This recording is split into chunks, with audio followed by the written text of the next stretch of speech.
I didn't ask for a single political favor, didn't ask for a job until the very end of the Biden administration. I asked that this one family, this one teenage girl whose whole family's back in Afghanistan, I asked that they prioritize getting her family here. And they just absolutely...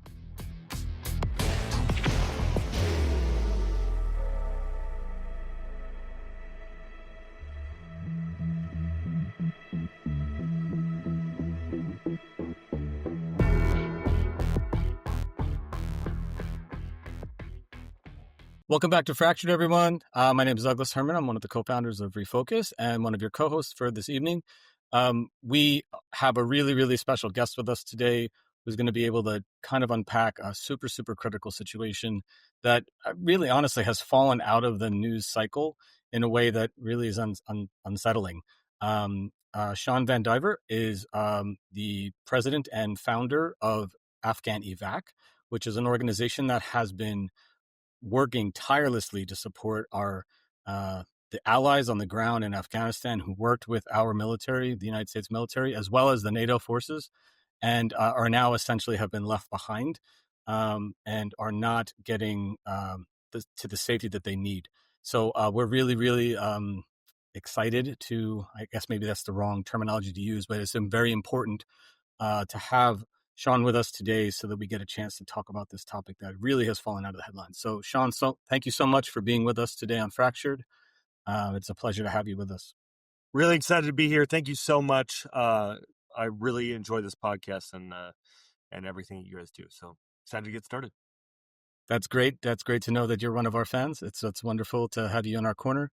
And I'm a fan of yours, and I kind of discovered you because of about 9 months ago, I got a chance to see you on I guess our Heroes podcast on Jon Stewart, and I really, really loved the time that you had with him and the things that you were discussing. And I knew about the topics. We, as an organization, as Refocus, we've worked with Afghan refugees here in Europe for almost 10 years now, and we know the story from the outside for those people who are able to get out of the country. And a lot of them really struggle with how to support people on the inside.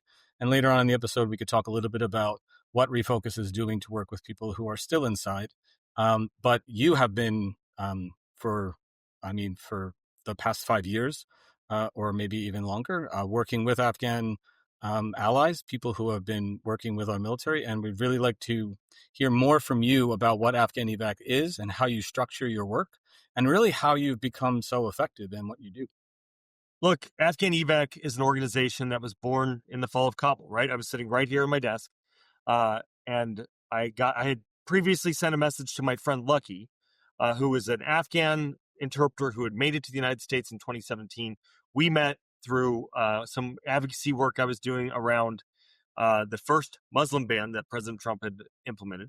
So Lucky came out, talked about the impact that it would have on people like him, and we became fast friends. Fast forward to August of 2021, I knew that Lucky had gone back to Afghanistan to see his family, to introduce his American citizen baby to his mom, who was on her deathbed. And I didn't hear from him for a couple days. August 14th, I'm sitting here. I get a message that says, "Brother, thank you for reaching out. I had to go to the top of a mountain to reply. I'm stuck 8 hours outside of Kabul in Irgun. We're surrounded by the Taliban. We're running out of ammunition. I think I'm going to die. Will you grant my last wish and help get my family from Kabul to San Diego?" And I was like, holy shit.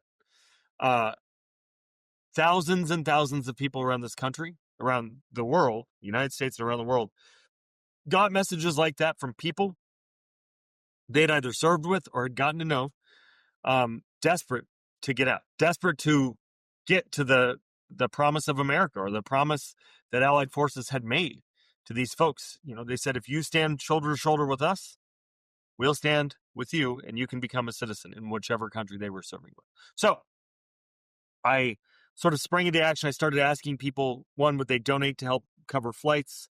And two, what's everybody doing? I got dropped into about 40 different chats. And as somebody who's a national security expert, a Navy veteran, a emergency management expert, and I worked on the Biden campaign, I knew that if we didn't coordinate, one, we would allow the government to bifurcate us and not deliver what we were looking for. And most importantly, we would get somebody killed, because if we weren't coordinating with each other, our populations would run into each other. So we started this thing called, and it turned into this coalition that now has 250 or 300 organizations. Not all of them are active anymore, but at its height, it was about that many folks, or that many organizations. We built a memorandum of understanding with the State Department, the White House, DHS. We had an MOU with the State Department, but our partnership extended to the White House, DHS, Department of Homeland Security, Health and Human Services, Department of Defense, now called Department of War. And all of that led to building Enduring Welcome, which is the United States policy that allowed our wartime allies to come out of Afghanistan. Now, we didn't work internationally until recently. We had international groups involved, but we were really focused on the U.S., and I'd like to talk about that later. But a few key things that we focused on, and then I'd like to talk about the populations that we work with. Everything that we did was towards the idea that we needed to reduce uncertainty, right? The limbo is what killed people. They didn't know what to expect. They didn't know what was coming or what the policy was. There was all this mis and disinformation coming. And without good information, what is anybody supposed to do? How can they make inalterable life choices regarding immigration? Number two, well, we focused on maintaining urgency. This remains important. People remain in danger. That was true on August 31st, 2021. It remains true today. More danger now. Number three, we focused on increasing throughput, right? We needed to make the system smarter, faster, better. And everything was undergirded by a focus on national security. So that's sort of, we worked with the United States government with those principles in mind. We built faster, smarter, better refugee systems. We built Enduring Welcome, which resulted in 200,000 Afghans leaving Afghanistan and coming to the United States. There are about 275,000 Afghans in the U.S. pipeline that still need to come here, and they're spread across Afghanistan, Pakistan, and in 90 countries around the world. Yeah, I was going to ask you, I mean, you guys have been so successful at getting people out and getting to the safety they needed up until a certain point, and we can unpack the reality now. I remember listening to you on Jon Stewart. It was like 9 months ago, the big push was to say, please, in this transition letter you guys are writing, and it's crazy. It's a 2-page letter, and then it's 25 pages of signatories who are on board with this. It's like amazing how you've cobbled together this huge coalition of people. But it's sort of like, how many people are still in limbo, as you're saying? Where are they? And then what is going on right now? We're 9 months in since this effort to get this transition letter to be kind of honored. Sure. So let's start with what it looked like before, and then I'm going to talk about the populations and where they're at. So on January 20th at 11:59 a.m., the system Enduring Welcome looked like 5,000 Afghans leaving on 28 flights per month from Kabul, going to one of 4 places: the Philippines, Qatar, Albania, and Germany, doing a little bit of processing, and then moving on to the United States. It took about 30 days for that process. And it was cranking. It was moving quickly, right? We estimated that the pipeline looked like from August 30th, 2021, about 500,000 people would need to come, which is far less than we had come from Vietnam. And if we moved quickly, we could, for the first time in U.S. history, honor the promises that our people made to locally employed staff and wartime allies. Now, when I say wartime allies, I don't just mean interpreters, right? People focus on interpreters, and interpreters are really important, critical partners. But there's so many other people that make democracy work, and that's what we were trying to do there, right? All over Europe and the United States, people came together to push for democracy in Afghanistan, and it was working for a little while-ish. So when we talk about wartime allies, we mean sort of 2 buckets, right? We mean in the consular track, the special immigrant visa folks who are interpreters, translators, drivers, And it's something like trash truck drivers and operators. Anybody who worked directly for the United States government was eligible for SIV. If you were paid by the government, you were eligible for SIV. But here's the thing. If you were not paid by the United States government, but you were still supporting our mission, you weren't eligible for SIV. That's journalists, that's lawyers and prosecutors who put the Taliban in jail. That's Afghan military forces who were trained by us, fought and bled alongside us. Female tactical platoon commanders who were getting intelligence and fighting the wars with us. Parliamentarians, right? Women who stood up to make laws for their country. Aid workers, journalists, so on and so forth, right? Every one of those people signed up to support our mission and support their country with the promise that America would help make sure that they were stable. When we broke our promise, the United States government made a promise to those folks, a lot with the help of folks like Mike Waltz, like Brian Mast, senior Republican leaders, and President Trump, with the promise that they would be able to come here. Well, on January 20th, those are the sort of all of those folks are in the refugee track. And the refugee track is subject to a presidential determination. The president gets to decide who can come here. The president can also decide to turn off U.S. RAP.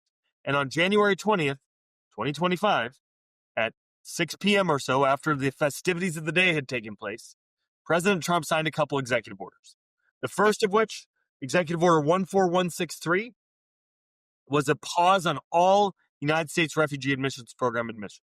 That meant that fully 70,000 of the people who were slated to come here, including family of active duty U.S. military who were also in that refugee track, could not come here. He also signed Executive Order 14169, and that was the foreign aid pause. Well, foreign aid pays for flights from Afghanistan. It paid for a lot of the stuff that was happening on those third-party platforms we were talking about. All that had to stop. We had to create a diaper underground railroad so that moms and dads could take care of their babies. And for formula, it was insane. And then Executive Order 411, which was like protecting the country against terrorism or something. It was the groundwork for this presidential proclamation that is now colloquially called the travel ban, which has stopped all visas for Afghans from coming. The travel ban was issued in June.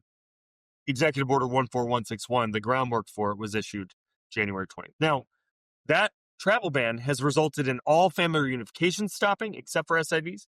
No Afghans can come here except for very narrow exemptions, which include SIV families and immediate relatives of the United States, U.S. citizens. So, all of this combined, enduring welcome was stopped in its tracks, like it hit a barrier, because it did. And we've been working along with our coalition to try to reopen pieces of it. We've been pushing Congress. The Afghan Adjustment Act has been out there for a long time and has not gotten through. We just got a new bill out called the Enduring Welcome Act, which would codify that relocation infrastructure. And there's more to come. But the people that are impacted by this most are not Americans that are here. They are people who got here, brought by the United States government, and have been granted asylum. They've been waiting to get their family back over here.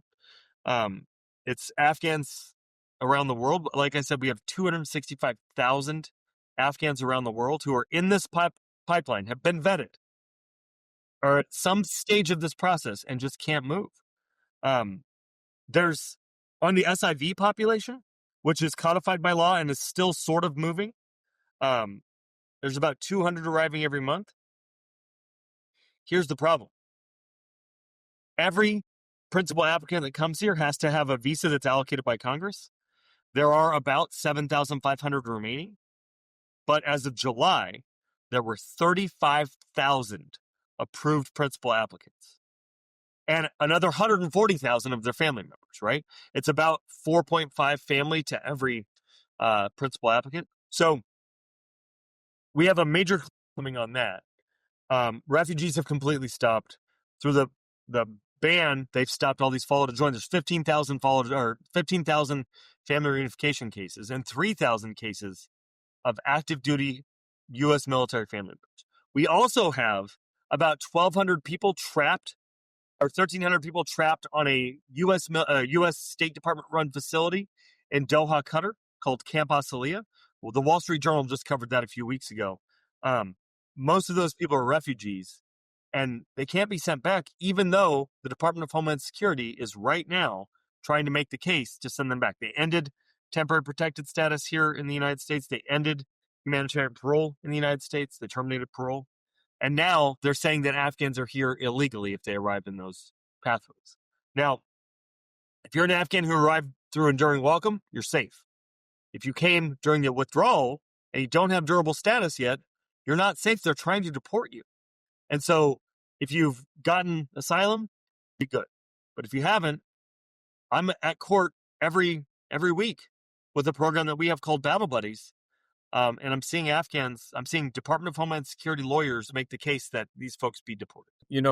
We see these numbers are shocking when you think about how many individual families and individual people who did this work and who were, it feels like a really bad scene in Homeland. And I'm waiting for Claire Danes to have an uncomfortable, ugly cry on camera about the promise they made and how it's not going to be kept and how this is going to lead to someone dying. It's just really disgusting that it's happening. And then you look at like what this administration is announcing and saying that they're only going to let in 7,500 refugees for the entire year and then suspend that as well. On top of that, you have judges that are forcing them to admit the people that were already in the pipeline.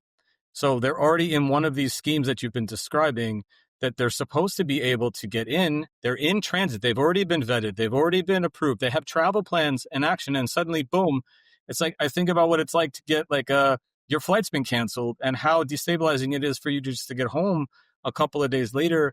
And now you have your whole life is put in limbo. And these guys have the audacity to try to play a little game and say, oh, well, the judge passed a decree. So it's really only the last 2 weeks that we have to admit 160 people, not 12,000. We're not going to let in more than 7,500. And just to put those numbers into perspective, when in Biden's last year, 125,000 was the cap. And when you go back over 100,000 here. Yeah. And when you go back in history every year, the caps are only really low when Trump is the president and when Bush Jr. is the president. And the highest was Reagan, who started it all back in 80. I mean, we see like this like unbelievable, it feels like it's not a bipartisan issue, but it feels like it becomes one when you see the way these administrations have been forcing real life people who have been doing this heavy lifting for everyone and just leaving them out to hang while they go on television and claim that the previous administration left people out to dry. That's right. It's gross. Yeah, look, it's, when people ask me whose fault is the situation in Afghanistan, it's everybody's fault, right? President Trump had Zalmay Khalilzad go out there and negotiate a bad deal without the Afghan government there. Ghani just left after giving multiple assurances to the Biden administration that he would stay. The withdrawal was a shit show and should have been extended. I do have to give the Biden administration, specifically Secretary Blinken and Undersecretary John Bass, a lot of credit for continuing the work, syncing up with us. We built Enduring Welcome. We made sure that refugees could get travel out of Afghanistan, but it took them so long, right? I wish that the Biden administration had the Trump administration's approach to getting things done, just like make it happen quickly. But I mean, for President Biden, he brought fully half of all SIVs who have ever arrived here under his one administration. So whenever anybody wants to commit comparisons about these two administrations and tell me that President Trump has a humanitarian heart, I say bullshit, show me the data. Because I have all the data and I've seen all the data and I know what has been happening. But nobody has done right by these folks. Not right enough, right? There are plenty of families who have been separated for years and years and years. I just traveled with a woman named Sweeta, whose 2 kids have been separated from her since ages 5 and 9. And she's been like Lucy with the football several times, just tricked into believing that her kids are about to come by the Biden administration and the Trump administration. And people have tried really hard, but fuck your trying. Trying really hard isn't good enough.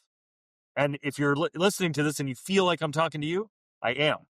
Like, it was not good enough. We appreciate everything that everybody did, but Sweden and a litany of other names that I'm not going to say, but you know who I'm talking about, are still left here missing their families, stuck, uh, because the last administration wasn't willing to go far enough, and this administration has gone too far. And I like when I first learned about Afghan evac, and I saw you previously on a couple of different shows, you referenced that back then, 9 months ago or so, you felt like it was essentially almost an oversight that these things were happening because they're making decisions that were very, very like blanket, very universal, and they were not really, there were no nuances, and people are talking about how you're hitting people with a sledgehammer instead of trying to keep things moving forward with a little bit more precision. You were like, oh, okay, there's an oversight. Rubio could do something. Noam could do something. What's been done or what hasn't been done? Well, that was, hopeful. Every time President Trump talks about Afghans, he says the right things are generally in the right direction. I think that there's a lot going on in the White House, right? There's a lot that it takes a lot to get the president's attention. I think that Stephen Miller I know that Stephen Miller's the one behind all of this, and he knows exactly what's happening to Afghans, and he's delighted by it. I think that President Trump doesn't realize it's today's Veterans Day in the United States of America. And I think that President Trump doesn't realize that Stephen Miller is squandering his relationship with veterans community, left, right, and center. And if they don't get this right soon, then I think veterans are going to turn on President Trump. They already don't like him that much, as evidenced by the booing in the football game the other day. But I just, we had hoped this was an oversight, but bring some news here. I sat next to Clay Higgins, who's the Republican chair of the subcommittee on borders in the House Homeland Security Committee, and he told me all of the things they were going to do. That's what led to that transition list. And I was like, well, isn't there room for some nuance? And he was like, no, but we're not going to not try, right? Like, you got to try. You got to keep the fight going. And I mean, that's why we're so effective, right? Take no for an answer, and we're just going to keep trying. And I got to tell you, the reason Afghan evac was so effective during the last administration was because we had the ear of the president. We had the ear of Secretary Blinken. And they would go and they would let me run like a fucking maniac throughout the national security establishment fighting for Afghan. And their staff knew it. So even if I was kind of an asshole, which I was routinely kind of an asshole, they recognized that none of their staffers had a worse day than Tamim, whose family was stuck in Afghanistan for 3 years, and it took moving heaven and earth to get them reunified 3 days before the President Trump shut everything down. Yeah, I could absolutely see why you and John would have a lot of fun in the halls of Congress, running down the hall, making life hard for everybody to do their fucking jobs. He's great. Right? Not too long ago, the European Court of Justice ruled that Afghan women are facing what a lot of people are calling a gender apartheid and a systematic persecution underneath the Taliban regime. And in the EU, at least, they have been kind of given a blanket protection as an automatic asylum simply because of their gender and their ethnic origins, their home countries. And yet we have a lot of young Afghan women in our community who are still waiting for an answer from EU governments. And I'm assuming the same scenario would be going on in the States. But you guys have been doing so much work for so long, and we've been talking a lot about how you've been essentially wrestling with the Democratic administrations. But what is it like for you to try to get work done with the Taliban in charge on the ground over there? What does that look like? We don't engage the Taliban. The State Department handled all of that. There are people amongst our crew who have relationships with the Taliban and have engaged them here and there. I got to tell you, though, the Taliban hasn't been the problem on relocation flights. The Taliban has been the problem on women and girls, on hunting down our wartime allies, on, just being an oppressive regime. And we keep hearing these murmurs Also, I want to address there are no refugees coming to the United States, right? So at least there's a door for Afghan women in Europe. Um, and we've got, Afghan evac right now. For anybody listening, if you're an organization that works to help wartime allies and locally employed staff, we are working on working with a few other organizations around a global framework for how do we take care of these folks. Would love to engage. Reach out to us at contact@afghanevac.org. Um, if we're talking about if governments are considering recognizing the Taliban or trying to make deals with the Taliban, like Russia has already, we hope that across the alliance, across the Europeans and the US, folks will take seriously this gender apartheid that's occurring, right? And we knew that was going to happen. If the Taliban's in charge, we know that women aren't going to be able to do all of the things that just make up basic human dignity and you know should be baseline human rights. Um, I I don't think that recognition should occur without significant progress on women and girls, without significant safety for our wartime allies, and without the Taliban releasing every single hostage they have from across the various countries. I think, I know that the United States government wants Bagram back. President Trump has talked about that. I'm sure that a lot of countries are looking at mineral rights in Afghanistan. I'm sure that there are other, Afghanistan would like aid.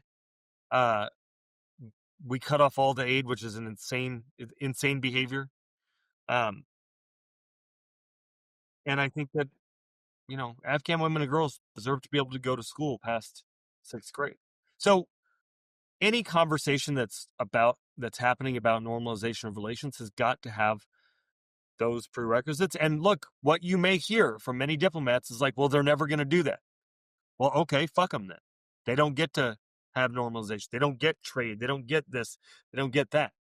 Like, we're not even going to try. We're just going to abandon these women and girls and children. Fully half of the population at that camp in Doha that I was talking about, Camp Asaliya, are women and girls, women and children. Half. And the United States is considering just sending them back. They want to just send them back. In fact, they've tried several times to just send them back. This is the insane shit for me. Like, we're talking about the reason why European governments like Germany are toying with the idea or already doing some sense of normalization is to get assistance on the ability to deport people, to send people back to this shit. And they're doing that so that they can score more points locally, domestically in their political cycles because they're afraid of the AfD. And so they're just, which is just like for anyone who's not paying attention to the German politics, it's just like, a far right, aggressive, angry fringe of a political, spectrum that is now becoming the mainstream. And they're terrified of that. So even the centrist and even left-leaning parties are talking about deportations. And we're talking about deportations back to Afghanistan. It's crazy. What's happening in labor in the UK, what's happening in Germany, what's happening elsewhere, the people want you to sack up. The people want you to have the courage to fight for these folks. Being weak-kneed babies is not going to work for anybody. Don't let them, like what we're seeing here in America, I was just in the UK, and what we heard a lot of was like people are afraid that they're just a few years behind us. What we just learned on Tuesday with the big election here in the United States is that the people want you to fight. People want you to stand up to these bullies. We fought a world war about this and we kicked the fascists' asses. We don't need to go back and do that again. We already won that war. We need to come with the swagger and come with the courage to say, sit the fuck down, man. And to take government action to make sure that they sit down. We cannot shy away from our responsibility to vulnerable people around the globe. So what is the response that you're hearing from the inside of these relationships that you formed in this coalition, as well as the you have the ear of a lot of people in government, and hopefully they will react to the push for what you're really pushing for. But what is their reaction with regard to Pakistan sending millions of people back, Iran sending millions of people back? this is just crazy that they're within days of the 12-day war with Israel and in Iran. You've had millions of Afghans who've just been like 50,000 a day, just chucked right back into Afghanistan, into this. Insane. And what's the It's insane. response? Well, the response is, oh, this is very hard. And like, if you're afraid to do hard things in politics, get the fuck out. Like, the whole point of going into politics is to do hard things and make the world a better place. At least that's why I got involved in politics after I got out of the Navy. Like, I don't understand why anybody would go in wanting an easy day. Like, those jobs are supposed to be hard because the consequences are lifelong and life and death. So we're hearing, like, within the Trump administration, a couple of things, right? The State Department willy-nilly designated Islamabad as the post that all Afghans have to process at for any visas because there's no consular services in Afghanistan. They didn't bother talking to Pakistan. They didn't make a deal. I've talked to the Pakistani ambassador to the U.S. several times, and he's just like, what do you want us to do? The government won't work with us. They'd be willing to help our people. They've committed to me multiple times. They'd be willing to help our people, but the Trump administration isn't even interested. The lady that they had running Afghanistan and Pakistan for the State Department was an Afghan American woman who was trying to repatriate people, and she ran away because we had the audacity of saying, hey, Mary, what are you doing? And I guess she was like worried. And I was like, well, if you're worried, why are you doing these heinous things? Just don't do the heinous things. And, you know, what we hear from across the Trump administration is that people want to do the right thing, but nobody wants to take on Stephen Miller. And like, that guy is a weenie who deserves to be stuffed in a locker. I don't know why Seb Gorka is afraid to engage Stephen Miller. We know he cares about this. We know Mike Waltz cares about this. And like a ton of other people, right? MAGA people care about Afghans. Like, they're popular across 90% of the public. And I don't understand why all these tough guys let Stephen Miller bully them.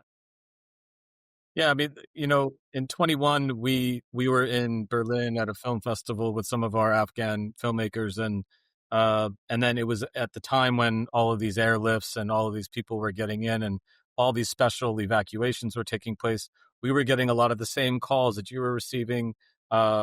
And then please, here's my credentials as a journalist. I work for this, I work for this television state media.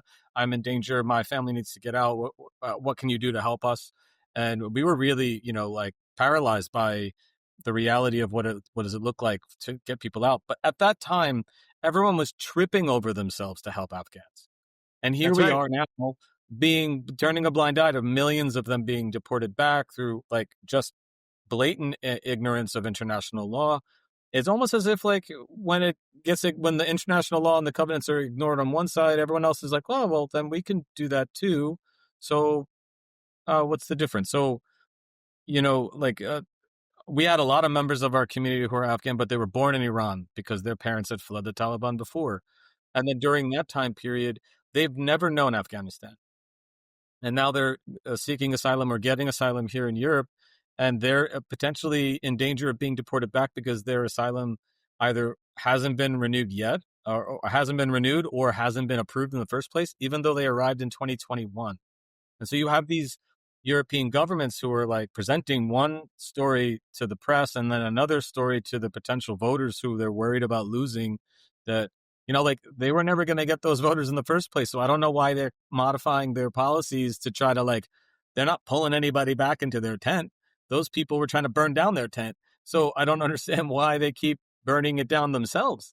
It's really kind of insane. You see this happening across the whole globe. And that, I don't know, like you were saying some things before and it looked like you were like a hip hop MC because everyone behind the cameras over here was just nodding along with you in unison as you were dropping this knowledge. And it's really insane that we're in this place just a couple of years removed from the position we were in to help people. I'm curious from your perspective, what do you think will actually change this? What are the pathways for us to get back to our morals and to honor the norms of the game? Sure. Well, Congress needs to pass some legislation here. We need to see national and international governing bodies passing legislation taking care of refugees. And look, I think people need to recognize that the United States is not going to lead on. I think the Afghans will likely be okay. I think I hope that we'll get to a good place for them. But I think other populations are going to need to find somewhere else to go, at least for the next 3 years. And I don't think that's the right answer. I think we need to be leading on this. Ronald Reagan said in his final speech that he talked about his vision for a shining city on a hill, and he explained it. It was like a city teeming with commerce and bustling with people. And if the city had to have walls, that the walls had doors, and the doors were open to anybody with the strength and the courage and the temerity to get there, and the heart, right? And so, like, Ronald Reagan would roll over in his grave if he knew what Donald Trump was doing to his vision of a shining city on a hill. And I disagree with Ronald Reagan on everything, right? Except for that. And we have to have a serious conversation about this and not accept Stephen Miller's vision for a darker tomorrow. We have to make sure that people are being held accountable. A lot of it is donors, right? Big companies coming in and paying this guy off. That's crazy. Every one of those big companies has refugees and asylees that work for them.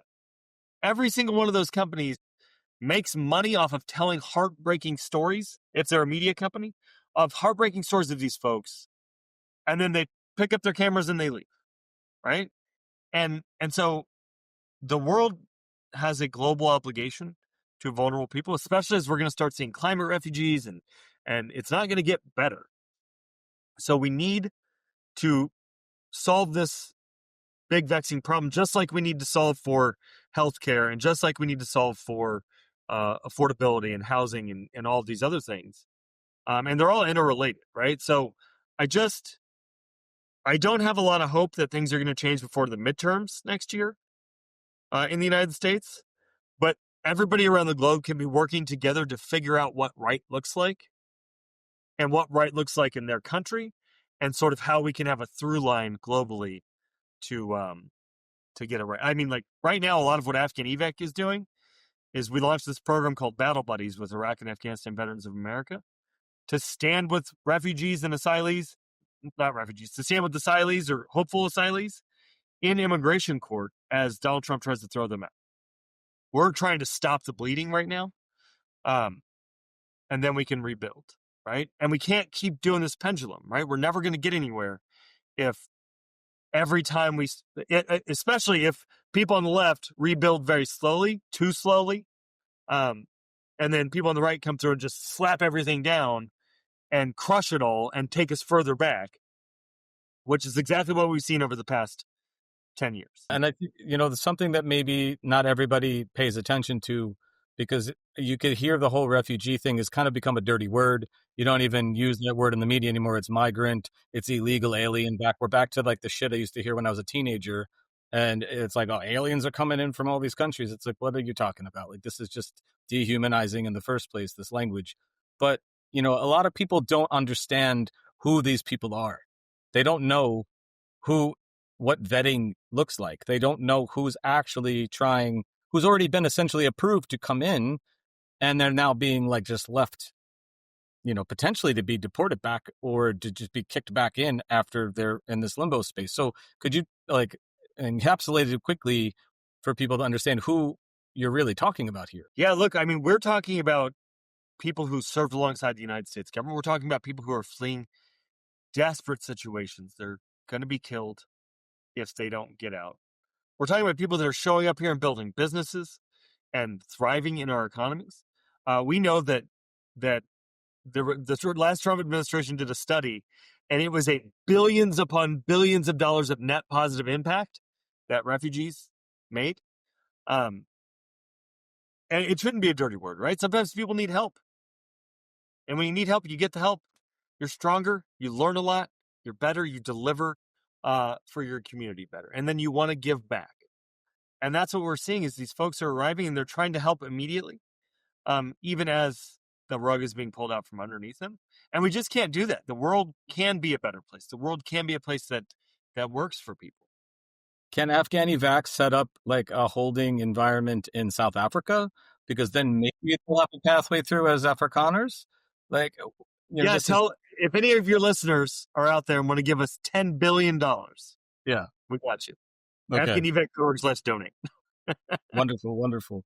I think the, I don't know. I don't know. Like, I want to just drop F-bombs left and right about this entire topic. It's just really Yeah, disgusting to see I should have how, asked if this was a family-friendly podcast. yeah, right. I mean, I don't know. We do regularly, but I'm curious about how much money would you need to willfully go back into a country if you were an Afghan? How much money would you need to willfully go back into Afghanistan if you were in one of these moments and they're asking you to voluntarily return? How much money would it take for you? I mean, who knows, right? Like, it's to live under an oppressive regime where my daughter, and if I had a wife, my wife couldn't be seen outside the home. I mean, women are great. I don't understand why the Taliban is so threatened by. I mean, I have some thoughts, right? Like, I was telling my one of my like my son the other day that women are better than men by all metrics. We're lucky they let us exist. And like, I can't even imagine a world in which the Taliban would just erase them from society. But it sounds like there's a lot of insecurity because it sounds like they recognize the same thing that I recognize. But maybe they haven't been that successful, and they don't. I just can't even imagine a world in which you would want to erase all women, and I don't want to live in that society. I know every Afghan I know doesn't want to live in that society, and so it shouldn't even be a matter of money, right? Like, some country in the world has got to create a safe space for these folks, and it should be the United States. It was the United States. We were ready. Lots of countries across Europe were helping. Canada, Germany, Australia, New Zealand, the UK. And sure, there's a very loud minority of people that are making a lot of noise about this. But what we know to be true is that the public supports these Afghans. And once you get involved in this work, you can't look away from the harsh reality that vulnerable people across this world face. Yeah, it just feels like there's more. I mean, this is the problem we face in all the work we're doing here. We know really well what it looks like to be part of an ecosystem of support. And then over the course of 10 years, you watch it just get systematically squeezed to death by policy and by aggressive action, direct or indirect or quiet or very loud. And it's always this loud, extreme minority that just dominates this space. And it's sort of like, where the fuck is everyone else? We're louder. Yeah, There's more of us. Why are we not making exactly. more news about this? I don't understand. Why? How could they drown us out? I don't get it. Well, the limousine always wins, right? People are comfortable. They're worried about that they stick their hand up and do something for somebody other than themselves, and they're worried that that will result in them losing their creature comforts. Um, I, I mean, I'm basically unemployable right now, right? I have to work at Afghan evac, or otherwise, how am I ever going to get a job? Um, and it's worth it. I mean, Afghan evac, to date, I've never received a paycheck from Afghan evac, and it's fully worth it. Like, I've lost 3 jobs. The economic insecurity is worth the good that we've done. 190, 200,000 people that have come here. Um, and we need more people. We need employers. Whenever there's like big immigration conferences and like Amazon or Walmart or all these people are sponsoring it, I challenge them from the stage. If somebody gives me a microphone, like, you guys are here and yet you're giving money to politicians that are supporting these ideas. What if you took a bold stance and hired people that were in danger or putting themselves at risk? What if you said, you speak out, you have a place here? What if we had economic incentives for standing up for our fellow man? That would be a delight.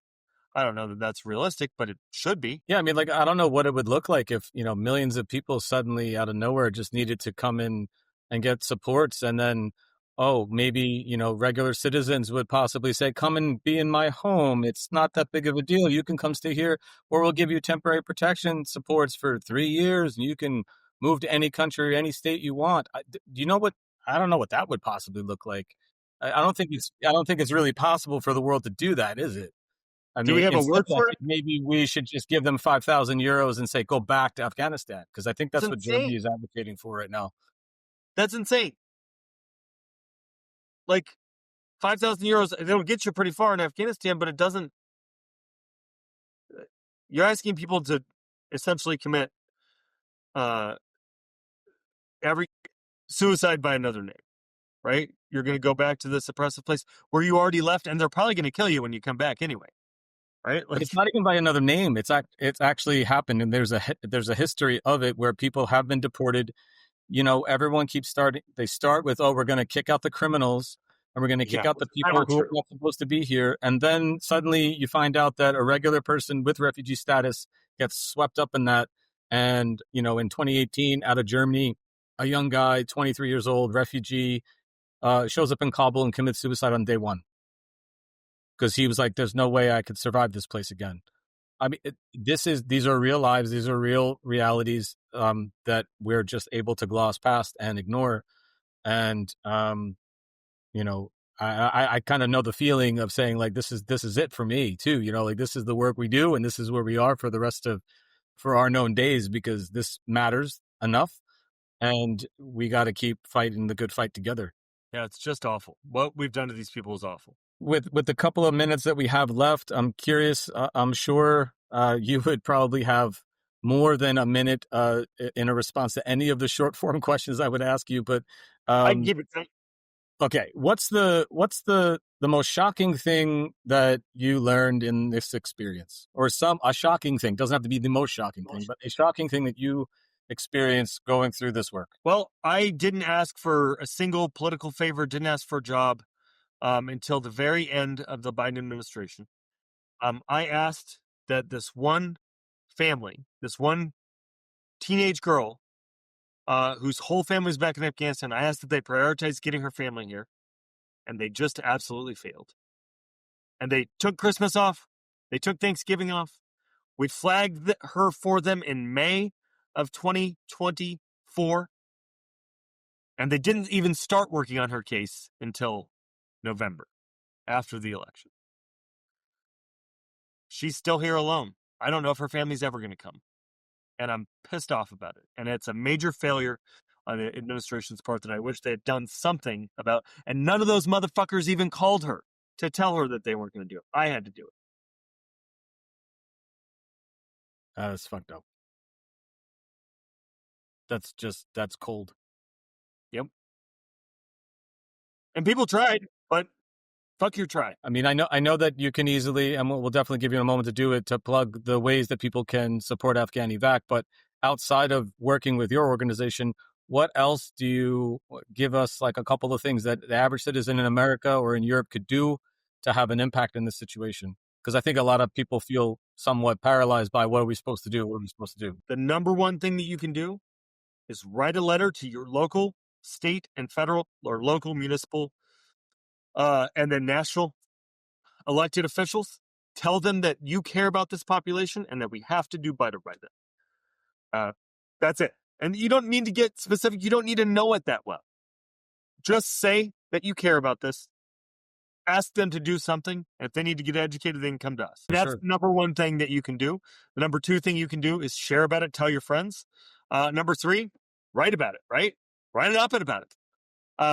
And number four, get involved with your local resettlement agency, somebody who's helping immigrants or migrants.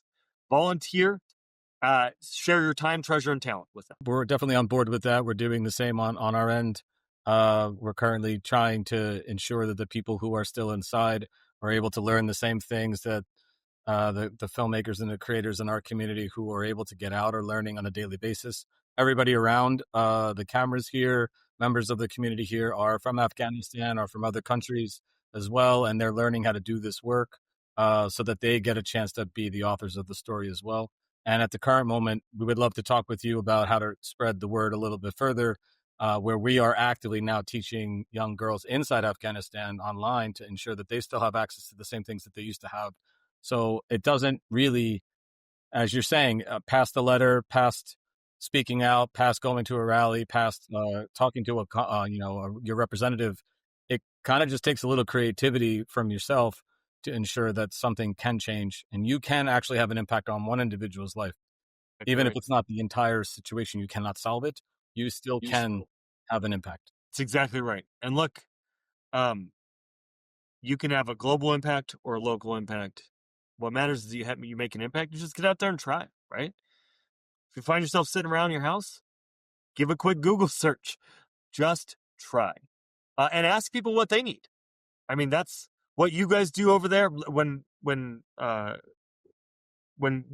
we got linked up to do this podcast, I got really excited as I was looking into the organization and how you're training refugees. And actually, we had thought within our group, like, we should start training refugees on advocacy and maybe work with you guys on, like, how do we get the word out in an effective way in the voice of these folks, um, to cause positive change. I really have a lot of respect for the work that you all do, and for those that are listening or behind the camera.